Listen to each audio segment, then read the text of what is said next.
साथियों, जय सीताराम। मैं नीरज राणा आप सभी साथियों का दिल से स्वागत करता हूं।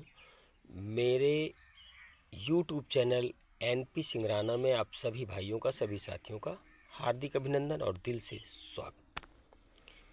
बंधुवर, आज मैं आप लोगों को एक ऐसी सच्चाई से अवगत कराना चाहता हूं जिस पर हम और आप लोग कभी भी शायद विचार नहीं करते, सोचते बहुत हैं और उस चीज़ को करने का मन भी बनाते हैं, लेकिन कर नहीं पाते हैं। तो इसलिए मैं कह रहा हूं कि हम उस चीज़ पर विचार नहीं करते।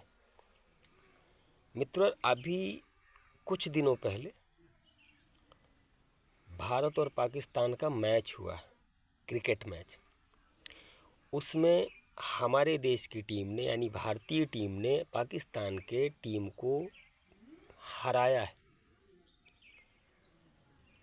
और एक सबसे बड़ी बात बता दूं, जो पहलगाम हमला हुआ था, उस हमले को मद्देनज़र रखते हुए और सेना के जवानों के समर्थन में हमारे हिंदुस्तान के खिलाड़ियों ने, हमारे हिंदुस्तान की क्रिकेट टीम के खिलाड़ियों ने उन पाकिस्तानी खिलाड़ियों से हाथ नहीं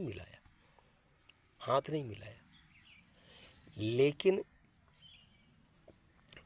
मैं सैल्यूट करता हूं ऐसे जज्बा रखने वाले अपने टीम के, भारतीय टीम के खिलाड़ियों को, कि कम से कम उनके अंदर अपने देश की सिपाहियों के प्रति, देश के सैनिकों के प्रति, देश की जनता के प्रति, देश के भाइयों के प्रति कुछ ना कुछ तो दिल में जज्बात हैं।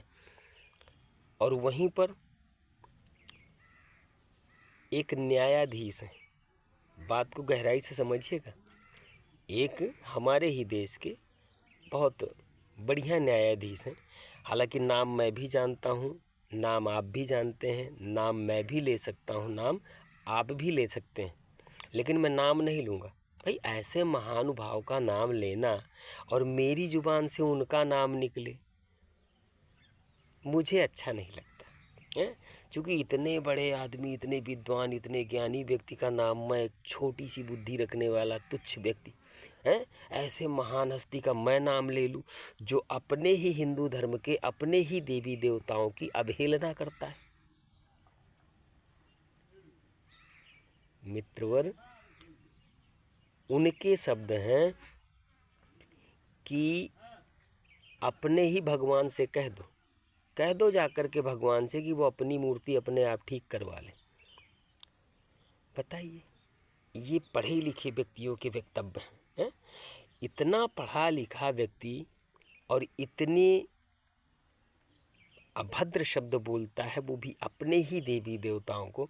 महाराज, ये पढ़े लिखे व्यक्तियों के लक्षण हैं। आप लोग बताइएगा, मैं कुछ नहीं कह रहा हूँ, ना ही मेरा मंतव्य किसी व्यक्ति की अवहेलना करना है, ना ही किसी व्यक्ति को दिल से ठेस पहुंचाने का, लेकिन सजग करना मेरा भी कर्तव्य है। अपने संपूर्ण भारतवासी, संपूर्ण भारत में निवास करने वाले संपूर्ण नागरिकों का दायित्व है, कर्तव्य है और धर्म भी है कि अगर कोई गलत रास्ते पर जा रहा है तो उसको सन्मार्ग पर लाना हम लोगों का कर्तव्य, धर्म, फर्ज सब कुछ है। विचार करिएगा। अब बंधुवर, एक निवेदन कर दूं मैं आपसे, अपना ही अपने को डसता है, अपना ही अपने को काटता है, अपना ही अपने को नुकसान पहुंचाता है। ये बात इन जज साहब ने सिद्ध कर दी। कुछ समय पहले नहीं, कुछ युगों पहले विभीषण जी ने यह सिद्ध किया था कि अपना ही अपने को काटता है, डसता है, बर्बाद करता है। रावण और विभीषण की कहानी आपने पढ़ी होगी। फिर एक युग और आगे आ जाइए तो महाभारत के युद्ध में दुर्योधन, अर्जुन इत्यादि कौरव और पांडवों का युद्ध ये साबित करता है कि अपना ही अपने को बर्बाद करता है, नष्ट करता है, डसता है। और आज कलयुग में अपने ही घर परिवार से ले लीजिए, कोई भी किस्सा किसी से अछूता नहीं है महाराज। लेकिन निवेदन कर दूं, प्रभु, जिस तरीके से आपने अपने ही धर्म के खिलाफ, अपने ही देवी देवताओं के खिलाफ शब्दों का बाण मारा है, शब्दों का उच्चारण किया है, उसी तरीके से क्या आप अन्य धर्म के देवी देवताओं को, अन्य धर्म के लोगों को, अन्य धर्म के अनुयायियों को कह सकते हैं क्या? बस इतना सा सवाल है मेरा, और कुछ नहीं, केवल इतना सा सवाल है। महाराज आप तो पढ़े लिखे व्यक्ति हैं, आपके मुंह से ऐसा शोभा नहीं देता।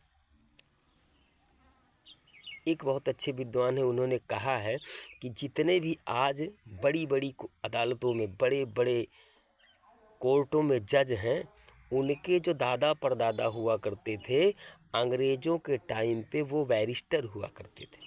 आज उन्हीं की संतानें बड़ी बड़ी अदालतों में जज बने बैठे। और ना तो इन लोगों ने गीता पढ़ी, ना महाभारत पढ़ी, ना रामायण पढ़ी, ना वेद पुराण शास्त्र इत्यादि उपनिषद कुछ भी नहीं पढ़े हैं, और ना ही अन्य धर्मों के ग्रंथ, जैसे मुसलमान धर्म में कुरान होती है, गुरु नानक जी वाले सिख धर्म में गुरु ग्रंथ साहब होता है, ईसाइयों में बाइबिल होता है, और भी जितने धर्म होते हैं उनके भी ग्रंथ होते हैं। इन किसी भी ग्रंथों का इन्होंने अध्ययन नहीं किया है। और जब अध्ययन नहीं किया है तो महाराज सीधी सी बात है, कभी जलेबी, रसगुल्ला, काला जाम, आम, अमरूद, पपीता इत्यादि खाया नहीं है, और कहे कहे कहे कहे के अनुसार आपने कह दिया कि सभी का स्वाद बराबर है। ऐसा कैसे हो सकता है? आम का स्वाद अलग होता है, केले का स्वाद अलग होता है, नारंगी मौसमी का स्वाद अलग होता है, रसगुल्ला, छेना, गुलाब जामुन, बर्फ़ी का स्वाद अलग होता है, मिर्ची टमाटर का स्वाद अलग होता है महाराज, है? तो हर चीज़ का जब तक आपको सही अंदाज़ा ना हो, अध्ययन ना हो, तो ऐसी चीज़ें नहीं बोलनी चाहिए प्रभु। बाकी आप तो बहुत पढ़े लिखे हैं, समझदार हैं, हमारी जनता भी, हमारे भाई लोग भी बहुत समझदार हैं। मैं तो एक छोटा सा है, आगे आप लोग की मर्जी। जय सिया राम।